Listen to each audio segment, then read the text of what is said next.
શિક્ષણ એટલા માટે જરૂરી છે કે દીકરીને ભાર નહીં ગૌરવ સમજવામાં આવે અને શિક્ષણને ખર્ચ નહીં ભવિષ્યનો રોકાણ માનવામાં આવે. હિન્દુ ધર્મમાં રબારી સમાજે કોઈ જ્ઞાતિ નથી, આ એક સંસ્કૃતિ છે. આજે 21મી સદી એ જ્ઞાનની સદી છે.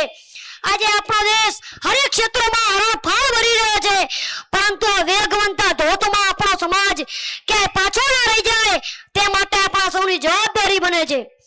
મિત્રો, વિચાર તો કરો, આ આપણું રબારી ગોપાલ ટ્રસ્ટ 1975માં બનાવવામાં આવ્યું અને તેમાં શિક્ષણથી ઓળખાય તેવા દીર્ઘદ્રષ્ટિવાળા વડીલોને આજે હું નમન કરું છું. આજના યુગમાં વાત કરીએ તો આપણી જ્ઞાતિ ખૂબ જ ભોળી અને રોલ બ્લેન્ડ માનવામાં આવે છે. એટલે જ એક કવિએ કહ્યું છે કે રબારી નથી ભ્રષ્ટાચારી, નથી વ્યભિચારી, નથી વિકારી, નથી શિકારી, નથી મન ભિખારી, એ જ અમે રબારી. આવડતથી અમીરી, શાનદાર ખુદદારી,